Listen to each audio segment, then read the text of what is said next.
Bon, on a Soleil News, ils allient contre les ténèbres. Donc, Soleil, c'est la lumière et le ténèbre, c'est le mensonge. Donc, dans ce que Soleil News, il y a lumière et Congo, tu as besoin de soleil. Soleil de justice. Merci.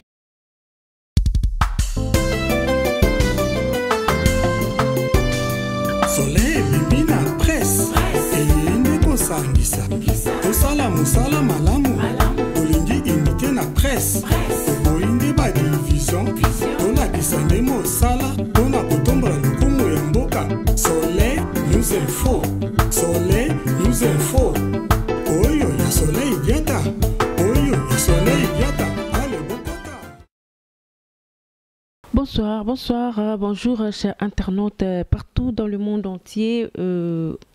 Vraiment, j'espère que vous allez très bien. Nous aussi, par la grâce de Dieu, tout va bien. Tout va bien. Donc voilà, c'est toujours votre chaîne Soleil News Info. Soleil News Info, na rubrique na biso ya Otobinga Kana. À vous la parole. Donc à vous la parole, à vous la parole. Et là, à vous la parole na biso et zongi lisusu. Voilà, donc tout ça toujours na kati mboka. Vraiment à vous la parole et meka koloba makambo surtout, le belaragnon surtout.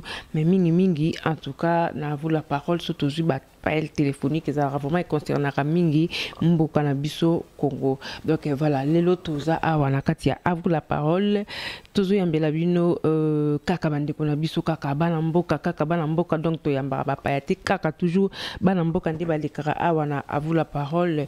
Voilà na katia Soleil News Info. Donc voilà, beau s'abonner et belé beau s'abonner na chaîne na bino. En tout cas beaucoup zalaka jamais déçu quoi, beaucoup zala jamais déçu. Donc un grand merci na ba fidèle nous surtout ya Soleil News Info. Un grand merci na bandeko nous surtout balandara biso. Un grand merci na équipe Mobimba ya Soleil News Info. Là je vais directement Blaise Perdoublé, Alpha Kumu, voilà, donc ils sont tellement nombreux. Donc bambote na bino yango wana, donc équipe Mobimba là na mon ambala moko mon ingénieur Exo bébé yayo yango wana quoi. Donc voilà, tout ça on a katia à vous la parole avec Maman Soleil Diata. Le nazo yambela bino moko ya mwana mboka ndi na utakuluba tout à l'heure na kombo ya Colonel Odombo. Colonel Odombo ye azongi susu na à vous la parole abenga kingal Maman Soleil na lingna likana à vous la parole. Donc voilà, ne na ba rapport ça pour na tout le monde o nyo surtout azara na posa likana à vous la parole ba numéro eza wana bobenga biso porte za polele o izanda kuna bino bokoleka comme ndeko na biso azo benga biso sikoyo. Donc tozo kota na ligne kala mingite na Colonel Odombo toyeba Colonel Odombo alingi ayebisa biso nini, parce qu'il y a pas longtemps aleka kina à vous la parole ya zala mingi na habitude ya kolekana à vous la parole. Alors l'autre lingi toyeba vraiment Colonel Odombo alinga leka susuna à vous la parole pour toyo kaye voilà. Donc bossa lokolaye bobenga ba numéro zawana beaucoup les kana. À vous la parole. Bonsoir Colonel Odombo. Allô. Oui, bonsoir. Ouais. Oui, allô, bonsoir. Oui, Colonel Odombo. Boni. Oui, bonsoir. Ah, Maman Soleil. Oui, bonsoir, papa. Ça va? Oui, ça va par la grâce de Dieu. Colonel Elotozio Lissousna à vous la parole.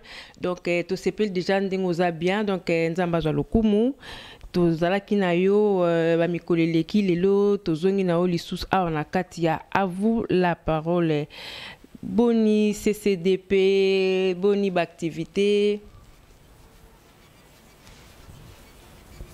Oui, d'accord. CCDP, ils a très bien, l'activité, ils a bien. Mais nous quand un peu entrecoupé, on a évité sur le réseau, on a entrecoupé, on a évité pour un réseau. Donc CCDP, ils a bien, l'activité, nous tous allés très bien. D'accord, biso toujours très bien. Donc colonel Tomé Kanan Kobeta nan masolo parce que yo soko leki awa déjà batno so baebike. Donc uza mo bundeli ya mboka na biso Congo. Tomé Kanan Kobeta nan masolo nanu côté déjà dans le mois de décembre, hein? Donc tout ça déjà dans le mois de décembre en gros yango donc les 31 ezo poussa na malembe na habité bino côté na bino wana bozo sala ndenge nini parce que ba marche ezo sala makambe belé ba organisation belé en tout cas ezo sala ma bino côté na bino ndenge nini kuna pona les 31 décembre onde yango quoi. Ok, merci na question. Le 31 décembre pour Nangaï, pour na biso ba résistant, ils allaient non événement. Ils allaient date mon côté qui tout ils allaient graver na mémoire à congolais que non le 31 ou quoi qu'il soit, ils allaient et le moko normal pour la biso parce que situation à Congo ils allaient na date ils allaient délété. En plus biso toujours bundisa occupation pas pour le 31. Oh non pour na accord moko bolito pour na mandat moko bikosila. Occupants à un accord mandaté. Dans le 31 décembre, ils allaient nango date moko normale comme tous les autres jours. D'accord, et ça date moko normal donc ceux qui n'a comprendre donc côté la bino donc besoin la bino déjà à l'aise parce que boyebi que besoin de la élection de balba qui est na fin 2018 si je comprends bien. Bon, d'accord. Nazo yoko vraiment aux obima bien je pense qu'ils ont problème à réseau. Problème déjà à l'élection à Congo, ils ont impossible la situation au Yotozanango parce que beaucoup cannabis ils ont un problème à l'élection té. Beaucoup cannabis ils ont un problème à respect à constitution té. Beaucoup cannabis ils ont un problème à respect à accord mon côté le 31 décembre. Beaucoup cannabis ils ont un problème à alternance mon côté. Problème, problème il y a occupation. Donc, et là, on a recouvert ça, il y a Angowana. D'accord. Et là, comme c'est ça, Angowana, problème, il y a occupation, mais kasi, bozo sala nini en fait, bozo kanisa nini, c'est quoi, problème, il y a occupation. Alors, tout ça, tout fan, na biso to la na biso ka pongi loka to bi ke occupation za nango kuna ok, c'est bon. Non, Moutako la pongi te na place bazo violer bazo bomaï tous les jours. Donc jamais Moutako la pongi, ils allaient di kambo oyo qui est conscience il y a diaspora et conscience à ba congolais ba yebi dangereux en face d'Abango. À part moi groupuscule moko ya ba marionnette congolais ou baza ko se déguiser comme opposant ou baza ko embrouiller peuple congolais na ba discours na bango mensongère bazo promettre peuple loko bango moko baza conscient que ko jamais ko se réaliser. C'est ça. Mais occupation, formule, ou babundisaka occupation, ils allaient formule, il y a des réseaux sociaux, ils allaient formule, ou yokoye bandeni, toko kende, pona kolongola, bapaya, ba se positionner, pe ba siéger, nakati ya mpele ya mboka Congo. Ben voilà, c'est ça. Donc, le bien, très bien. Mais comme on a biso, comme on a vraiment des pito bandas, tout le monde a pu faire des réseaux sociaux, on a des réseaux sociaux, on a donc jusque-là, tout le monde a sollicité, mais tout le monde a quand même, opposant, bazo ça la effort, bazo ça la, moi, geste, moi, bazo ça la vraiment effort, il y a que ça la, geste, moi, que ça la, qu'il faut pousser au bout pour Makambouana, Mboka na biso, et la libérer, parce que tout le monde a quand même marché à les 30. Donc, il y a les 30 euros les cas. Yo yeb sangana no yo bila marche no mona ka ondengene. Maman Soleil, la capitale ils en a plus de 15 millions d'habitants. Ba opposant la bino bazo quand même pas qu'on réunir 200 personnes en manifestation na bango basalaki. Mais on les a livré théâtre de chez nous, ils a sketch. D'ailleurs manifestation on basalaki bazo réclamer ni. Bazo réclamer ba accord il y a Saint-Sylvestre ils la respecter pas il y a police Kanambe. Aussi longtemps que l'accord n'a pas Saint-Sylvestre, bientôt ils aussi là. Et aussi là. Donc dans 3 semaines, ils aussi là. Mais Bango Baza, Koyebisa, Rwandais, a respecté l'accord. Ils allaient théâtre de chez nous. D'ailleurs, on a occupation opposant à la gâte. Nulle part ailleurs, pays où ils allaient occuper, opposant Moko Baza exister. En plus, Baza subventionné tous les mois, Baza frais de fonctionnement et parti dans Bango. Ça, ce n'est pas l'opposition. C'est opposition d'accompagnement. Ces gens-là, ils sont là pour accompagner les occupants. Sous couvert, opposition. Parce que chaque fois, on va c'est la monnaie en apicole. Chaque fois, on va calmer la situation en peuple. Namboka lokola Kinshasa, souffrance ezakuna, instabilité ezakuna, insécurité ezakuna na kati ya mboka wana, climat de terreur oyo peuple nazo subir na Congo mobimba. Oza sur vraiment bato yo soki baza sérieux babengi bino la manifestation bato babimba moins de 200. Déjà on a capitale lokola Kinshasa, parmi le capital le plus peuplé na kati ya Afrique. bon bazoko quand même baza incapable à réunir même 200 personnes à la marche na ba osala wana bino zo benga marche ils a marché ils alinde bazoko sala ba scène na bango na ba Rwandais. C'est ça, non, non, bazo koka koreni ba te belé tendengo lobi wana certainement parce que nani gouvernement ou l'état a autorisé te donc bazo sala effort moko ke batu bo bima kaka mais marche ngo bazo boya ke bazo telemela bango ba bima te mais quand même bazo sala ke bo bima kaka parce que choix ezali sous-souté. C'est ça. Ezali et on a moni mikolo soko tali ba mende ba tundu ba Kimbuta ba Zakari groupe on a nyoso ba marionnette on a ba bande ko animer peuple congolais mikolo soki bo remarquer bo mona baza siko silence radio baloba resouté ba tous ko ba comme joueur la ba mende ezaba Martin Fayulu ezaba Félix Tshisekedi ba ngolé bazo joueur lwana parce que na mona kilo ko mo na Twitter Félix alobaki que non basala qui erreur moko stratégique automatiquement après avoir reconnaître erreur moko stratégique basala qu'il faut démissionner. Pourquoi on démissionner? Parce que mondele soka reconnaître erreur o basali po na mboka il faut non démissionner mais ba sala ngote parce que za cop na bango. D'ailleurs manifestation na bazo sala bazo réclamer que mona ndeka kende ba réclamer que ba pesa bango bazana posa ya ba respect ba on a signé qui na Saint-Sylvestre le 31 décembre dernier. Donc ça n'a rien à voir na départ là-bas occupant. Ils en ont un rapport mon côté. Donc il faut faire la part des choses. Bango bazo bundisa occupant te bango bazo yibisa ba on dit bo vanda mais bo pesa biso par na biso petolia. C'est ça. Donc bazo réclamer contrepartie na bango. Pas départ et occupation. C'est ça la différence.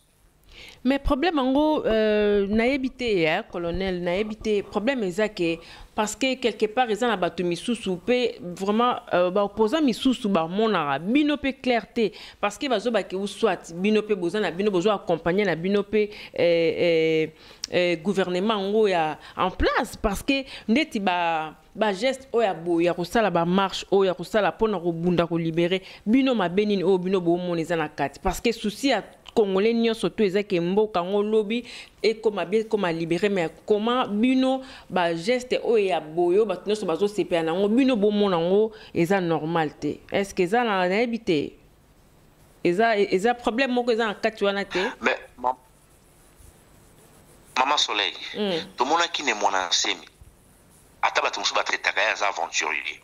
Mais tout le monde qui est mon ancien masala qui appelle na ba opposant na bino wana ozo benga ba opposant na bino wana ki ba sanga na ba benga na ba Rwandais bango ba sala kini ni jorango tango mon ancien mais azo réclamer que noto benga na ba Rwandais bango ba bi que ville mort siko discours ya mon ancien mais ko benga ba Rwandais déranger ki bango pourquoi ba loba ke ba sala ville mort siko bango ba ko senga ni bango ba zo senga départ ba Rwandais et c'est ça que na biso que il faut faire la part des choses. Ces gens-là ils réclament leur parti.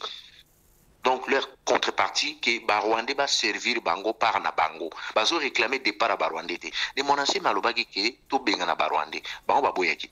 Si go bango bazo senga départ à Barwandé mais bazo senga ba respecter ba accord à Saint-Sylvestre. Donc cela veut dire bo pesa biso pe ba portefeuille tout sangisa gouvernement tout ça là. Et projet na bango ezali que tito comme en janvier février okoyo kabako se réunir encore ensemble ba bimisa siko gouvernement la moko boya union nationale ba kokoti sabato na nyoso na kati ya gouvernement. Va continuer parce que Batibala va au Katabaon Anzela. Donc, les locaux Congolais, il faut pas comprendre parce que Rwandais va tout le temps qu'on anticiper la situation en Bokanabiso. Bisonde tous à tout le temps qui débat. Donc, opposition à la situation tous en Angolelo et qui jamais coexister. Tout le monde qui professeur Boyenga, Azarana Lille, à Kendaki na Kinshasa, pour y pas à l'opposant. Mais pourquoi Bakanga qui a zongi à malade? Donc, biloko wana nyo subi sto yebi fonctionnement ya ba occupant. Et soko talibien ba Rwandais ba s'affichera les sous-soutés. Avant de tourner comme on a Bazaria sur Berwa, ba Moïse Nyarugabo, ba Zolo, ba ainsi de suite. Bango nyo sto ba sali marche en arrière jusqu'au ba Congolais, ba ti ba le devant pour ba embrouiller ba ndeko na ba Congolais. Sous couvert qui toza ba opposant. Ce ne sont pas des opposants. Baza na kachaji zo juger na binemi oyo ba occuper mboka na biso.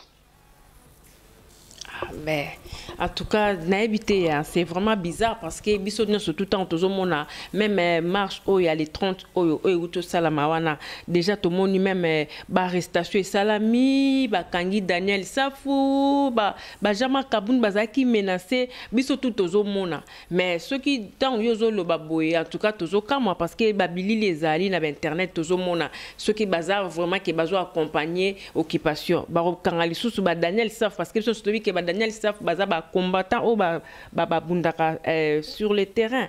Comment bakoko kanga bango so ba bazo accompagner les sous au nini gouvernement pouvoir en place.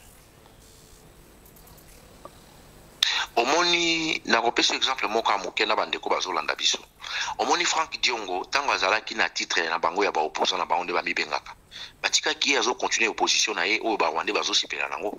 Mais je Frank Diongo aloba ke non alingi te ba kende na dialogue na Kanambe. Il faut Kanamba kende. Basala nini? Bakanga ye à la portée de tout le monde ba meme na prison. Jour ba ye na justice na bango lokutana basambisa ye Frank Diongo azalaki supervision bazo perfuser ye kutu ayaki na chaise roulant mais justice na bango bakati bazo na prison balongo ye ba perfusion na nzoto na ye ba na prison bomona ngo bino nyosto azali na kati ya prison makala éviter position na ye antenne de éviter siko Frank Diongo azalaki kutu déshonorable na kati ya parlement la bango ezali géré contrôlé par les occupants rwandais batia na makala bayeba teke mutona zaka soki déshonorable na bango oyo bango basali na ba marche na bango la 30 wana ezali vraiment vraie comédie à la portée de tout le monde et ba congolais mususu même banda comprendre makambo te ba ndisiko ko se réaliser que non situation est pena sérieux donc ba rwandais basala ndengini ba créer bino ba journaliste na bango ba créer bino ba chroniqueur na bango ba yebi ke diaspora nde eza ko sala éveil na mboka Congo et des fois eza na kati ya diaspora majorité bato baza na bango ba fanatique et ba misusu baza ba suiviste et na kati ya biloko wana ba Rwandais pe bazo profiter nango parce que ezali na ba tente passante oya ba Rwandais bazali ko fonctionner bazo ko travailler jour et nuit pour la likambo wana et perdre na mboka na biso d'ailleurs eloko mona ko yebisa yo moto abundela ka mabela ko za tribaliste te en plus à cause fanatique te moto so kazo bundela mabele aza tribaliste ou aza fanatique automatiquement zo sala lita lokuta à part ba combattant par hasard parce que ngana za combattant te ngana za résistant en France c'est mikambo to na Congo na résistant parce que mboka za na maboka bapaya donc koloba ke bat babunda ki bazo marcher bazo bunda sur le terrain les 30 là na koyebisa yo ke terrain o bango babundaka ezalaka te bazali na terrain ya ko aider occupation ilo ngana ko koyebisa ngwana c'est apprendre à l'aider o ya komona ke makambo to zolo beza vrai il n'y a pas de problème au pas ko douter na makambo biso beto zolo ba non problème mais le problème est ça qu'il faut ba sikoyo ko sala ka analyse baba ndasko ko sala diagnostic ya situation to zanango baba ndasko ko étudier bato ou bazali na terrain wana soit disant babundara sur le terrain et pour comprendre que bazana ba séquelles bazana ba symptômes ya occupation na kat na bango au moment na mutu musa zolo ba kemboke baby pour Congo ezana pas si souffrance eleki mais na suka nango zolo ba mboka eza occupé na suka nango zo senga ba respecter constitution to kende ba élection donc bazana ba discours moko oyo bazali ko kotisa peuple na kado pe bazo tia peuple na katia bulu yeke o babenga na lingala. C'est ça. En tout cas, c'est ça. En tout cas, on a évité. Hein, donc, mais le 19 décembre, marche sous pesa qu'on a le 19 décembre, où il y a Bisopé en Belgique, à Wapesa le 15 décembre. Donc, j'espère que Tokozala Kuna na marche, on a Bisogno surtout. Marche en organisé en Europe. Marche en Europe. Oui, on a parlé de Bruxelles. Ils sont à Bruxelles, marche à Bruxelles. Donc, ils ont marché à Bruxelles, les 19, ils sont à Kinshasa, na Congo plutôt, et puis les 15, ils sont à Bruxelles. Si on marche en sujet, la bite marche les années. Bazo Singaba respecte encore les Saint-Sylvestre. Mais bit eza moko colonel donc bon biso surtout tozo ba ke bit eza moko ya ko libérer mboka wana ndenge tozo lo batongo midi pourquoi ba bit marche eza yango eza ka ba bit eza maki à les 30 na Congo kuna alors eza yango ka eza continuité ça donc ils ont continué ka Maman Soleil eloko na webisa yo marche wana bit nango ezali ke Kanambe a respecter ba accord na bango ya Saint-Sylvestre ça n'a rien à voir na départ à occupation. D'ailleurs, au monde qui marche dans mon sali les 30 Pierre Lumbi azakana bangote bon Pierre Lumbi abima qui était pour ni ceux qui Félix ba combattant ba qui kozoité ndé empêcher qui abima Pierre Lumbi abimité pourquoi Vital Kamerhe pas comment qui na bangote siko Vital Kamerhe pas abima qui était à marcher pourquoi na raison nini donc cela veut dire batouana bazo mona ba congolais le quoi ba mbwana bango le quoi ba salon na bango nazo comprendre pourquoi ba congolais bazo comprendre que batouana bazo jouer j'ai abinemi Moutoulo la Pierre Lumbi comment on a Pierre Lumbi opposant pour abenga na Kanambe conseiller spécial en matière de sécurité à Kanambe les lois comme opposant et ba congolais nyos o ba jouer rôle na kacha poste en tant que conseiller spécial à Kanambe congolais moko ta jouer rôle na za vivant à part Pierre Lumbi na za vivant les lois comme opposant Moutoulo la Vital Kamerhe pinza akoki kozala na pona départ à Kanambe point d'interrogation donc cela veut dire kaka ba congolais de baza ko accepter inacceptable en face na bango bazo monango liboso na bango bo et bateau bazo jouer jouer wana ils bateau balati etaba ya ba opposant c'est ça le on a kokolo ba yango wana en tout cas c'est ça le kokolo ba yango wana bon sikoyo ba congolais bazela nini na part na bino colonel Odombo ba congolais bazela nini parce que basa la marche boete to sala boete baloba unité boete siko ba congolais bazela nini na part na bino Ngo bango ba yeko sala pona ba senga respect ya ba accord na bango ya Saint-Sylvestre ils en marche à 8000 km bon ba combat 8000 km sala gelote bon ba bunda na terrain na place au bato baza au moins 15 millions d'habitants au ba souffra na nzala ba mobiliser ba tomba na balabala ba c'est incapable ya kobisa 200 personnes incapable ya kobisa 200 personnes na balabala balingi ba yo ça marche na diaspora mais ils a pona ko embrouiller ba congolais ils a pona ko embrouiller ba congolais pour bita ba rwandais zaliki combat ya diaspora il faut kufa bita ba rwandais yango yango no moni bazo multiplier ba effort pona ko boma combat za na diaspora parce que ba yebiki diaspora au moment que diaspora za la toujours debout bango ba rwandais baza en difficulté et ba créer siko ba congolo ba koki ko salela bango moi misala bango ba ko sala te mais ba latis bango étiquette ba opposant c'est ça siko bazela nini na part na bino et na part na biso ngala ko yebisa motazi lelo ko takangi maboko lokola mwana mukao zela ba pc milika mela to zela ba tshele biloko na sanalia likambo Congo mo nyonso faut participer mais ba ko participer il faut conscience tout d'abord il faut conscience est-ce que likambo yo tout qui na boye pourquoi ngana informa ka bato na yebisa ka bato ke surtout sangisi combat ya diaspora na bato wana be bala bati petit taba opposant ba ko faire ba o na lobaka on a 2011 tout sangisa makambo tena bato ba okende ba élection bato bele ba okanga te bato bele ba kansaka ko na zokosa lelo te ko se retrouver na likambo ngana yebisa ba naza na besoin pas aux en raison te naza pe na besoin aux en tort te mais l'essentiel qui na prévenir ki bango avant makambo ya ba congolais oyo bazo comprendre déjà Congo ba rejoindre biso na résistance ngala ko isa ba te ke bazela quelque chose pour na biso na promettre moto non biso pe to baisser braté toujours marcher toujours continuer ko avancer tito ko koma na bon port mais ba ya na kati ya résistance ilo ngana lobaka yango oui baoya na kati ya résistance colonel Odombo na boité bakoya na kati ya résistance ndengo zoloba wana bautoko lobake slogan mo yoto bima babike année 2017 oyo atiesi la eza année moko ya identification donc et lobamaki moi trop ben sikoyo nga na utolanda émission moko boye na moni ndeko Eliezer asali émission na Milouz na bandeko Milouz ba combattant wana ya Milouz ezaki na ndeko moko asali émission na Eliezer alobi ke colonel Odombo bokenda na Milouz bobanda ko senga basangisa bambongo po bokende ko aider bana na Congo bazwa mbongo wana bapesa yo na maboko na yo colonel Odombo mbongo wana otiango wapi? D'accord. Ah bon, ça va. Bon, on a répondre la question. Batouana ou balobini wana baza bato IDPS, baza na Milouz. Je pense que ba quelques têtes na goye baba. Tant to kinaka na Milouz, biso longwa na Paris. Tozaki délégation à Paris, toke Strasbourg, toke ndaki Allemagne na ville mon Allemagne, eza musika na Strasbourg, eza ba 90 km donc 90 km na Strasbourg. Après tozongi Strasbourg si matoyo kende Milouz. Na Milouz tant to komaka, ba yambaka biso ezaki na nganda. Ezaki na nganda ya ndeko moko boye. Ba yambaki biso na toye ko présenter bango projet. Il y a 1 euro pour le Congo tozaki nango. Na meki ko expliquer bango idée na biso tozanango. après cotisation moko salamaka wana mbongo ne bimaki moins de 200 euros. Si je ne me trompe pas, et maka moins de 200. Et ça qui mec, donc celui qui a 150, to komaki ba 170 euros. Parce que à place ba congolais ba melaka masanga mutako pesa 50 euros pour la Congo. Là c'est impossible. Bon on est maki ba moins de 200 euros. Ils ont moins, ils ont plus de 200 euros, ils ont moins de 200 euros, ils ont 5 euros, ils ont 3 euros, et ainsi de suite.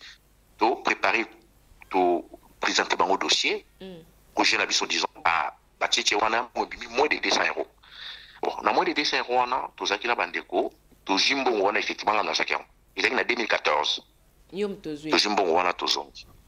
On a la chacun, la groupe à bandeko, tu es qui nango, n'a pas si moutas qui chargé, il y a finance ya ko gérer mais na maboko na bango na joie qui après na piscine de komo wazaki chargé ya ko gérer yango. Bon, yé Eliezer ayebi batu na biso ba travailler na terrain na Kinshasa. Tozaka na défi ba bande ko zana na Eliezer. Jo ba kendaki ko visiter orphelinat na Bumbu. Eliezer mota filma kango. To futaka Eliezer plus de $200. Eliezer, to futaka plus de $200. Je vais visiter orphelinat ni homme de vieillard na kitambo hôpital. Ba memela ki bango biloko na mbongo. Tout soit ka Gidili Bisengo.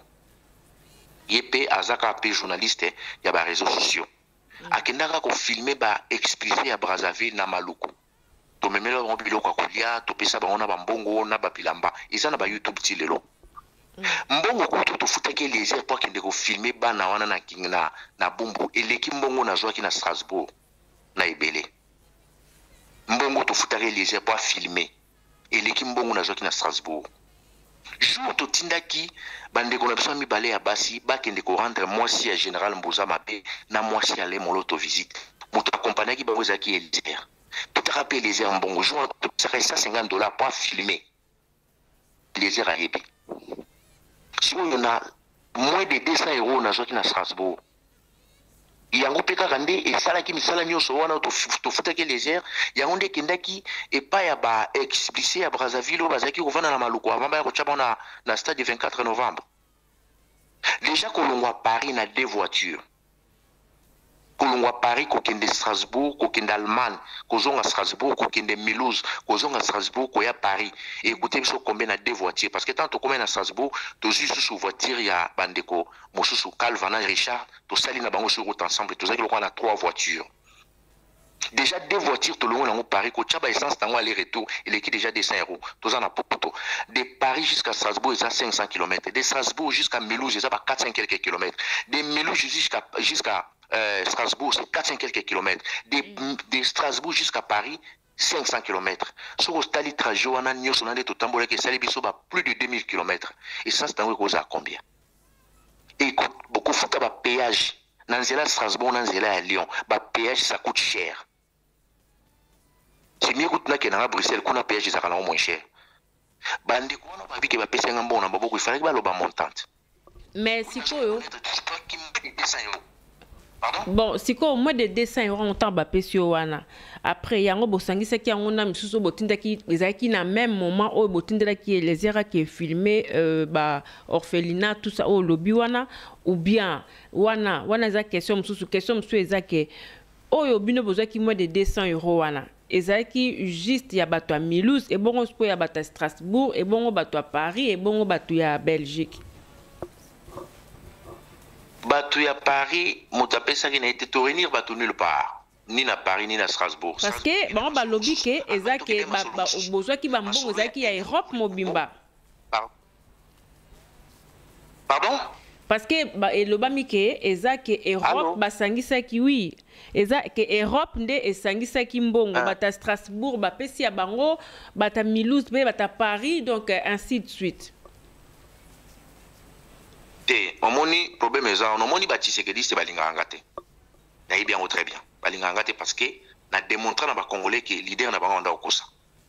Leader na bango sa na ba Rwandais ali na ba Rwandais. Prévané ba congolais bele ba comprendre na bango. Na Strasbourg na Mulhouse mbongo bapesaki biso ezalaki moins de 200 euros. Si on a Allemagne tokendaki makambo susu. D'ailleurs na katia 1 euro pour le Congo, ngai moko personnellement na pesa na tianga moko, na tia au moins 3000 euros. Nga moko. ngai mona mbongo na nga na poche na nga na bimisa na tia me bandi kusanga bango yango bayebi makambo na zolo ba yumosa yebi bobo kongo yebi yango ngai moko na tia 3000 euros en plus peso yango te na sala yango pona Congo. Donc on va dire que 1 euro yo tie 3000. Pardon?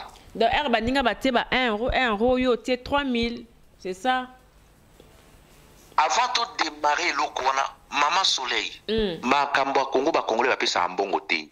Mouta ko sauter, tout n'importe quelle personne. La situation tout ça la oyo, mouta ibisa ote que o na vanda ki place mo mouta yo pesa 500 euros yango na yo participer pour un combat la bino. Non, pour un combat. Non, basa la rati. D'ailleurs place wana ezaki nganda. Mouta zo pesa yo tam sous deo parce que asomba ki mo canette na bière ou etikali na biso abim de konache par nanga. Yo boyango. Mbongo wana ekoka ki même pas 200 euros. Tout pas ba bet masolo mbongo wana. Ils ont en 2014. Donc, au monde, on a bêté sur un bon, on a un aussi. Problème, Ezali Wana, Eliezer, Azali, agent double. Azo Salana Barwande. Et Barwande, Bazo PCA tout le temps mission. D'ailleurs, tous les collabos, Bazaraka et Batisekediste, ils sont constants au Yonga la Sala. Moutounion soit Batisekediste, si au comment on a fait PCA identité, Moussous. Y'a un homme Azali, soyez les bienvenus par Batisekediste en la diaspora. Eliezer azana misala oyo azosali la Barwande pona ko affaiblir litu oyo. Ngai ta na yeba ki nazoki ba trace na ye na bande na ko calculer été. Mais tant on a moni abimi abande osala campagne contre pour occupation a démontré ba Congolais que mboka za occupé te mboka ezali infiltré automatiquement il faut siko côté melaye. Preuve ne to monaka Valentin Mobaki aza mutu na bango IDPS. Valentin Mobaki aleka sala vidéo imo abike non ba sala ki 2 ans de séance de travail na Rwanda pour ne pas sauvegarder le dialogue intercongolais. Comment dialogue intercongolais y a pas congolais? Boki osa la commission mo na Kigali na Rwanda bo vandi kuna pendant 2 ans pour na bobongisa makomba Congo. C'est ça l'occupation. Jour ne monasemi aleka sala ki vidéo a celle ba déclaration na ki to benga na ba Rwanda et dérangeant que Eliezer pourquoi? Est-ce que ne monasemi aloba ki to benga na Eliezer na Congo? Non. Aloba ki to benga na ba Rwanda mais to mona que Eliezer a comment qui contre discours à mon ancien. Quel que soit mon ancien, mais va traiter aventurier, va traiter Kaza moins sérieux. Mais discours, il y a départ et occupation, ils allaient discours où il monte parce qu'ils ont la vérité. Il y a comment écouter, mais pourquoi? Oh, mon ancien, Mazan Ngiringi. Et pas, il va corriger mon ancien Mazan Ngiringi. Déjà, qu'il y a au Lukai. Mais je n'ai pas tout le temps. Ma caméra n'est pas wana. Azali Moutra Zana Katia Ratuana, Azosalana Bango, péché, mission. Ndenge nini beaucoup to koki kwa blik kombo ezana diaspora. So bazolo ka place donc okaki ba tombongo. Mais atuna même ba ibinga na makambo ya komba oyo. Déjà na domaine mbongo dans la raté. C'est la première fois na yo ka vidéo bazo traiter nga kene kene ozwa mbongo quelque part. Na domaine déjà makambo dans la raté. Yé moko Eliezer tantondo tindai. Ba mbongo bando singa soto futa et pas filmer. Et les gars qui descendent et qui mbongo na zone na Strasbourg na Milouche pardon. Atuna bango. Est-ce que ton dos tindé est gratuit? Avant ça on pour intérêt Congo ton dos ça pour intérêt pour Chinaï. Mais colonel Odon, on na comprendre. Na kokatom ke ceux qui na comprendre très bien mais parce que ngana yebi que tant tozo ba makambu awa ba opposant bana les araming bata IDPS et tout ça alors ba serango wana yo poza ki na kata IDPS pour que sangana bata IDPS ou bien ezala ndengeni. Ngai na yeki ko découvrir que baza bata IDPS après. Na kende ku netanki ba congolais hein. Na keneki kuna etanke ba congolais. D'ailleurs combat na biso diaspora to sala kango te poto kende ba élection. Combat diaspora to sala kango te poto senga ba respecter constitution. Combat ya diaspora biso to sala kango te ke poto senga alternance sala na Congo. To senga ki kango te ke bato mo ba kende ba accord ya Ibiza Venus ba kende ko négocier. Non. Biso to sala ki combat parce que mboka za occupé. Ya ngone na zo to pena zo occupé. Soki mutabe azo bundela mboka azali tribaliste c'est ka zo bundela mboka te. So mutabe azo bundela mboka azali fanatique so bundela mboka te. Congolais au bazo ndima Eliezer Bosambai. Baba nano ko sala ba analyse a comportement na attitude d'Eliezer. Ba ko comprendre. Eza lango facile. Ezali très facile. Azali moto azo sala na babaya. Azali moto azana kat na bango bazo pesi ba mission. Et tous les collaborateurs les kaka toujours na IDPS. Tous les collabos, même agent double, les gars na IDPS. Tout le monde a François Mwamba. Tout le monde a baso barien Wamo. Na 2011 bazala ki na Kanambi. Bazaki contre même IDPS yango. Lelo ba koma bali IDPS. Donc IDPS ezali blanchisserie mobipa. Donc moto nyonso omi ayibi so akekuna masumu nemba mo elisa na commune Nord. Tout le monde a Pierre Lumbi. Pierre Lumbi c'est un tout petit Burundais. Mais baloka que Pierre Lumbi mutachaki Tshisekedi na résidence surveillée. Mais lelo a commis proche azana bango. Moïse Katumbi Soriano ye mutazalaki directeur ya campagne ya mwana ndeke na 2011 mais lelo akoma na bango po ba libérer mboka. Donc IDPS ndache congolais na confusion moko total parti wana. Mais misi ba congolais etie bato na merde. Tout le monde a Valentin Mobaki tant à sa déclaration na wana. Bato ba cibla ki ka likamba Vital Kamerhe po akutanga na papa les Vital Kamerhe. Mais les choses les plus graves ba congolais ba négliger kango ezali ba corps oyo IDPS asalaki na Rwanda. Valentin Mobaki azali cadre ya IDPS. Ce n'est pas n'importe qui aza fanatique te to aza bato atela malaba sans étoile na limité to aza sans espoir. Aza motoyo soko tangi tango tispe azaki vivant soko tangi cadre ya IDPS il faut combattre Valentin Mobaki ezana kati. Mais Valentin Mobaki a dévoilé secret moko oyo ezali vraiment sensible ba congolais fallait ba so ngo sérieux que IDPS va signer ki ba accord moko na ba Rwandais ba sali 2 ans ya séance de travail na Kigali. Comment les Cambo Italie ba congolais na Congo bino boko no négocier na Kigali. Wana to benga ngo eza occupation te. Donc mais colonel ou bien oui colonel le fait que nani ndeko Eliezer bazo voyager bazo kota kotoyo ba ndeko Mike Mukeba ina otoko ya pepe na émission il y a pas longtemps le fait qu'ande bazo voyager bazo kota parce que biso tout oyebi ke ceux qui ozo bundisa pouvoir en place ozana difficulté ya ko bima pe ko kota ndenge na sola ki pe na papa na ndeko Mike Mukeba le fait ya ko kota ko bima yango lelo zo pousser ndeti kezo sala bino bobenga ba ke baza ba collabo ou bien eza ndenge ni po bino bo bimaka te bo kendaka Congo te motema pasi wana yango zo sala ke bo traiter bango ba collabo. Bon en tout cas ngana ko yebisa yo nazo yebisa vraiment peu sérieux so ezali na bato balobaka na ba réseaux sociaux to lobaka libanda to telema pona makamba Congo bon ngaza résistant na combattant na ba obino nyoso boyebi wana en tout cas moto amataka action lokola ngaza te pona ko siote. Mais Congo, Kenda Congo ta? Si, en tout cas, loin de là. Et loko tanga mi pepo na matakango peza mingi. Na matakango mingi, wana souffrir na matakango mingi. Mais nous avons besoin d'exposer frontal. Nous avons besoin de changote pour toi mon nom. Ça c'est ma vie privée. Mais ya Kende Congo, c'est ça Congo nde. On matarno avion zo ke no bamboka mususu mais ya Kende siko Congo. Le problème ya kokende Congo, ça n'a rien à voir na makambo na zoloba. Ça n'a rien à voir na makambo na zoloba. Makambo okende Congo nga moko na yebilo ni na osala na yebi makambi na otambola ngo. Eloka na koyebisa bato. Eliezer azali agent double. Itula kendaki ko pesa nga rapport a bandeko bazaki na prison ndolo. Là na bandaki siko ko mener ba investigation sur Eliezer. Na yeko to ba donner nyons tout, na vandaki na nga calme. Na boyaki kolobaki asa suspect parce que ba congolais baza ba fanatique. Yé tanga yeko toucher point à occupation, pas yebisa ba congolais ke mboko na psata occupé te toza infiltré. Là maintenant na comprendre que moto il faut surtout tuer la yé ba donner nyos tout na nzela pour na hotel melaye. Donc ayeko banda ko détruire combat biso to sali to mobiliser ba congolais. Derrière tant ba toazo yambe na porte ba osani na ba conférence de presse, il faut changer nini sur le terrain. Donc bino moko na diaspora bozaki na valeur moto azalaki na miso na bino azo respecter bino lelo bo pesi place na bino bo kiti na senai eza congolais ndenga azali to moni yango même ndenge bazo yamba ba politiciens na lokuta wana boto yamba bango bozuzu la bango ba salle botel la conférence de presse aussi longtemps na terrain bazali nul devant Kanambe baza rien Kanambe kutu er moka tchaka mo binoka par rapport au yel ça bao pourquoi vous ça mon valeur zali ni ke bato ba yebi lo ni ba osalate so na Yemen ex-président na bango salé wana babomi pourquoi pas sali kaka déclaration.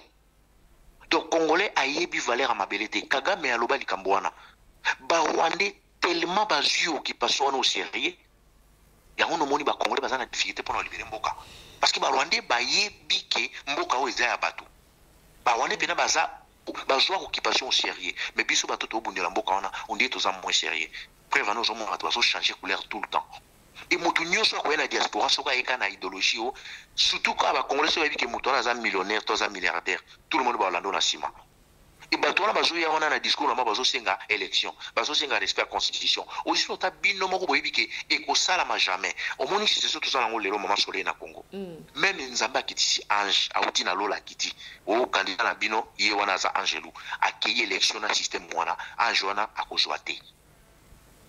Soki pena anja out na lola akiti na se akei élection na système où ils allaient na Congo na machine wana Oui, triché en 2011 et triché en 2006. D'ailleurs, déjà, un occupant qui jamais triché dans l'élection. On a bien une tricherie.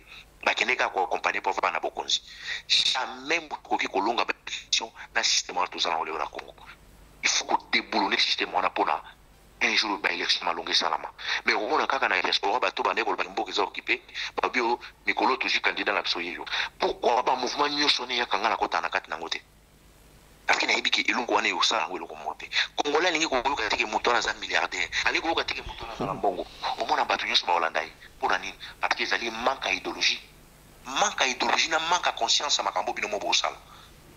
a un jour, on a tapé ça, les espaces pour vendre ici à cette conférence de presse. Après, un gars qui a bossé les mots de cotisation.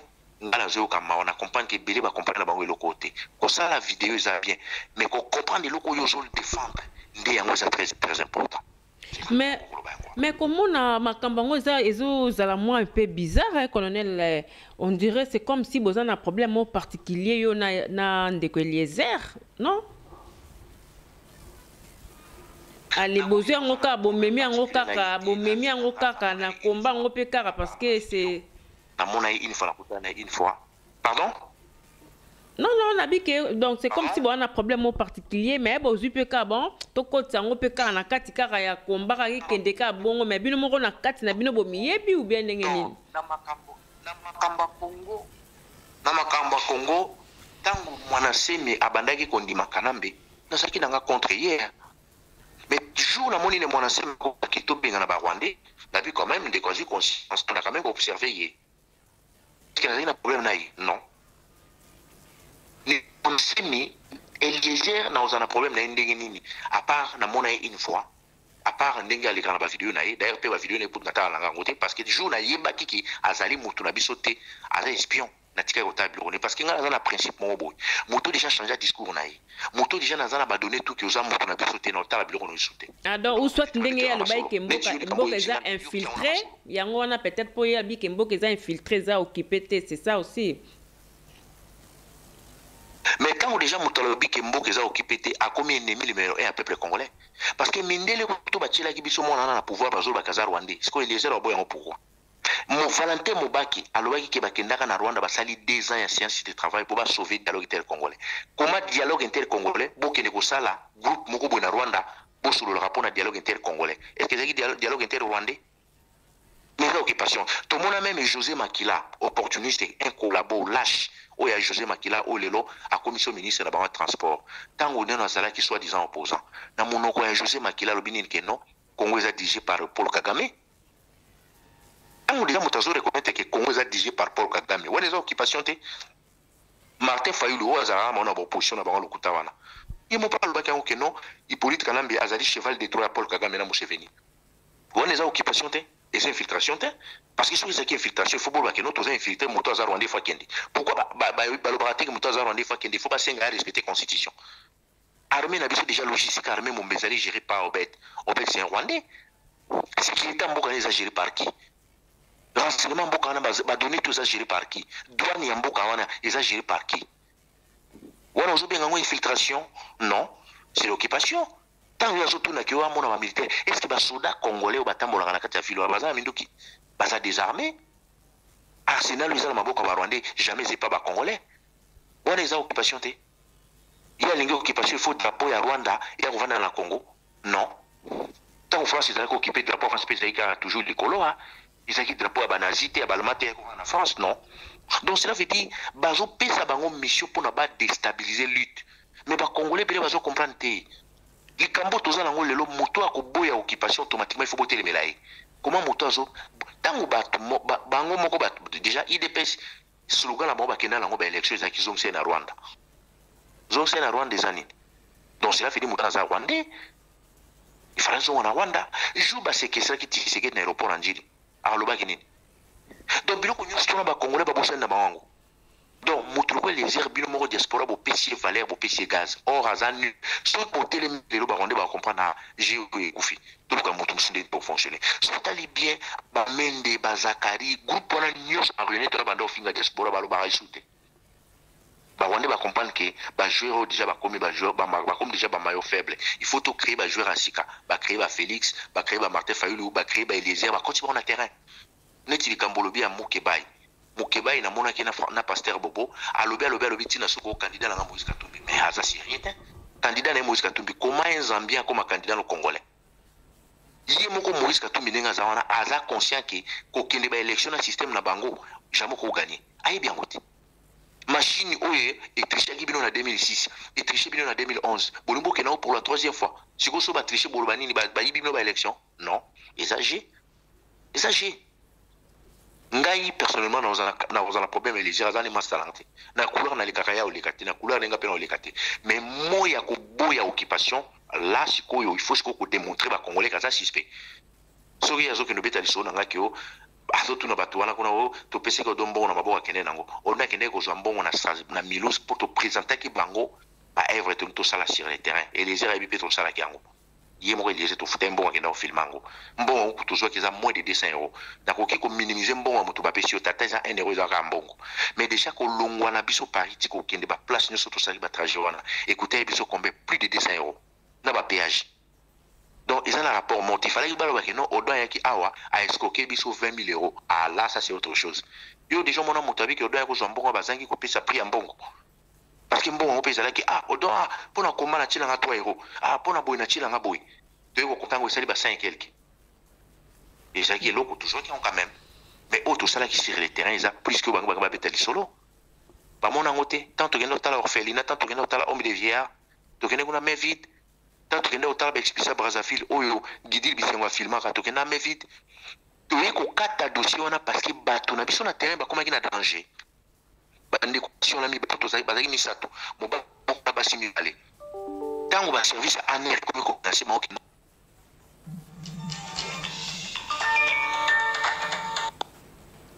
Siko ngaki pour la sécurité il faut to kata biloko wana. Ozona na mama.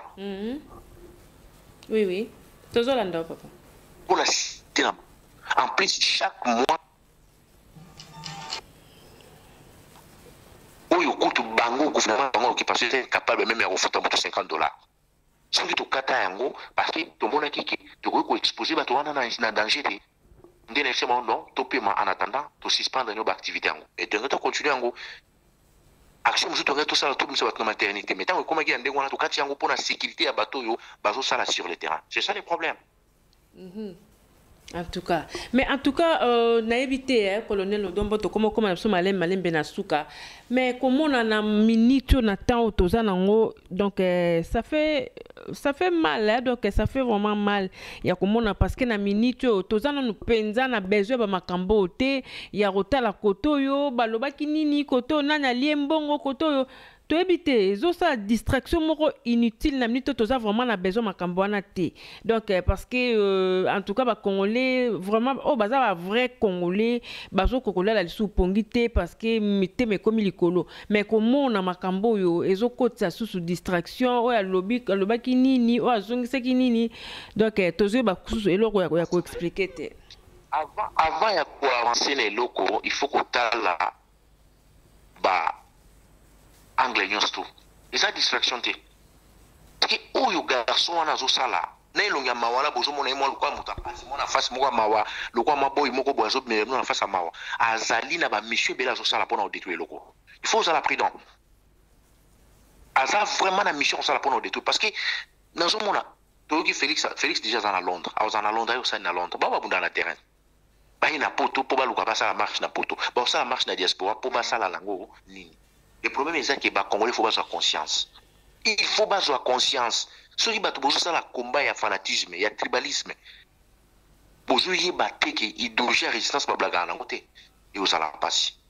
Donc, le problème est que vaut mieux vous avez 10 personnes ou vous avez le même état d'esprit que vous avez 2000 ou 4000 beaucoup échoué.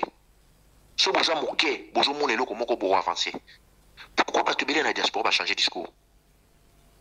C'est ça qui se retourne là. Ngai pour ni bomona ngala baloingi on a tena ke gauche droite bomona nga koto mo komso bomona ngala soutenir oyo mo komso bomona ngala kena oyo bo pourquoi na kenda na ngote parce que na ibe loko ni na osala makambo to sala na ibe Mais c'est ça aussi parce que Batumsu déjà que Batubazolo Baké Batubalo déjà que non papa Ngwanda na système na ye do papa Ngwanda ba Dombo bango baza vraiment donc na sima pena donc il y a nini bino de pena bo soutenir pena occupation bien il y a autre monde na bino te na makambuana que na keboye parce que besoin na bino déjà bien assis donc côté wana donc sans problème. Bon, biso batuto yip sanga Rwanda on a senga ba a respecter constitution. Na 2016 biso batuto tikileki état pouvoir. Et biso biso par mois tous arabes subventionnés. Appelle ça sur frais de fonctionnement. Est-ce que CCDP est allé enregistrer la Congo? Non. CCDP est allé mouvement où ils allaient à tant que mouvement association, ils association, ils parti politique était. CCDP est allé association, il y a pas résistant. Ils ont en Congo ils n'ont jamais enregistré le ministère de l'Intérieur. Non. CCDP, ils allaient ni parti politique. Ils allaient mouvement activiste. Tous en terrain. Est-ce que vous avez pensé quand même un an en 2016? Tu sais que vous avez un an. Dans mon avis, en février ou mars, Martin Fayulu a les cas où il y a tout le pays qui respecte la Constitution. En tout cas, en décembre, le pays qui respecte. À respecter en gros. Tant qu'on va s'enrôler. Un vrai leader avant ça, l'enrôlement, il faut un calendrier nyoso. Il bandit en souka. Bon, bah, ça, en gros. Bato bazo aider occupation va na teresa bangote. Est-ce que ba yebisa ba congolais que mboka neza occupé? Est-ce que ba yebisa ba congolais que kanamba otika pouvoir tina ba élection na ba kenda na bango? Non, ba ko sa ba ko ba peuple. Biso to collaborer na ba Rwandais pourquoi poto zwani? To jouer double G pourquoi na raison ni. Bango ndi baso sala mosa ba Rwandais parce que kaka bango ndi ba yebisa kanambe va na pouvoir tika la nao. Moi son américain ta ma Kinshasa. Bango moko ba opposant na ba sekeni ki baza incapable d'organiser ba élection parce que baza na bon côté mais devant peuple ba qu'il faut que ba élection nana zo ko sanani c'est ça il faut pour tout le bloc wana nana zo ko sanani na raison ni ba ko sa peuple. En tout cas, merci beaucoup, colonel Odo. En tout cas, tokomo comme on vraiment na souka, t'as absolu comme vraiment na souka na habité. Moi loba souka, moi vite fait na habité soko ko loba nini et pas bandeko ba Olanda yo na minito. Bon, on a eu le basso qu'on a sabatouké. Vous allez concentrer dans l'essentiel des résistances. Pour l'un opposants à l'opinion, ce ne sont pas des opposants. Dans les conglomérats des aventuriers. On a pas d'intérêt dans le personnel. On continue toujours à prolonger ces jours d'occupation. Bon, moi, les airs déjà, Azam Mastanangate, tu es banni n'absoté, n'a cause à la jamais jalounaï. Tant où Thierry le commandant Lobaka, donc Thierry pas cause à jalounaïté. Tango kurutu jakosa ya la dinosakai ye pa koza jalou na été nga soki na bimisi parce que la moni a komi ko dépasser ligne rouge na yeba ki na nga makambo depuis kala parce que eloko moko garçon na yebsanga za 13 capital die moko les airs za témoin ayebi mais ko koloba na miso batute ayebi masoni ya beta na États-Unis contre nga na yebi mato ina ngeyokaki ayebi masoni basolo ba bota ba service na ba renseignement na Kinshasa na yebi mais soka on continue comme misala na osala mais ayeba ki o nga na zoloba na yebi bato mususu ba hollandais pona fanatisme to pona bazaka ba région moko moi je m'en fiche pas bundela ngote mais biso to continue lit na soti na soka et là on a yebisa ba congolais bino bato bo cotiser la Eliezer botika bino bato bo yokela ke mawa botika azali na ya binoté donc ceux qui bolingaka mende te yé pas ça pareil écoute azo jouer rôle moko très trop capital par rapport à mende ceux qui bolingaka Zakari te ya azo jouer rôle koleka Zakari parce que yé écoute azo pousse na pembe na bino asa plus dangereux koleka ba mende parce que ba mende baza mushika na bino donc mboka basaka na kana ngote basala ka lutte te ya mawa basala ka lutte te ya pile master to pile ndeko to tozana région moko to pile vient na non soko moni muto na bozana iselo ko moko te fotike mushika. Donc, Allah qui peut face à Batawa pour approcher le diaspora. Vous allez très prudent. Parce qu'il y a espion. Pour te le quitter. Pour la prévenir, il y a une élection 2011, il y a le quota. Vérité, les gens qui ont été escroqueries. Et période, les gens qui ont le quota. Les autres sont là. Eliezer, Azali, agent double. Azan a service à Barwandais. Boké Banaï, bino bato diaspora. La Koyebi Sabande Koya Milouz. Oyo balobiki, na kenda ikuna na Joaquim Bongo. Bolo ba monta, obo pesaki biso na ba kalva. Pesaka na maboko na bino oyo ngala zwaka ezalaki moins de 200 €. D'ailleurs déjà ko sala campagne ya ndengo na ki odo ya ki ko zwa mbongo awa même olinga ko note il faut payer mo boka soni place congolais zo mena masanga mutako ko bimiselo soki mutamisi 20 € apamba za pasi mbongo mingi ba congolais ba bisa place ba mena masanga za 10 €. après bando qui t'a dit d'ailleurs pe kombo na auto check yango ezaki 1 euro pour le Congo na kati yango bato ba 1 euro bazaka ebele on na pesi ka pona symbole et puis ça m'a rebellé donc on a beaucoup de content parce que na 1 euro pour le Congo ngai moko na investir ebele ils ont na ngote na zala bango na zala ngope na besoin parce que na sala ki pona mboka nanga donc na ebisika ba congolais tous à la prétend le 19 décembre ba bien comme ça en marche ils allaient nango pour ba réclamer kanamba respecter constitution ba accord na bango Saint Sylvestre bango bazo singa kanamba nda pesa bango par na bon père gâteau non ba rwandais ba longa na pouvoir donc vous à la prétend pour une correction de mission CCDB pour la tout bundi la mabele ya Congo ba sakana na mabele il au kana olo ba ngala ngai en tout cas merci beaucoup colonel en tout cas merci pour Nathan Nayo ceux qui nous ont bastali grâce tout le monde en alisusu attend à vous la parole attend na plateau parce que nabi ke mikolo komi trop mutu ya à vous la parole donc tout le monde en a ceux qui nous ont bastali biso grâce merci lisusu totiki yo wana o tikala malam merci beaucoup merci c'est gentil voilà donc voilà c'était bien colonel Odombo toyebite tolobanini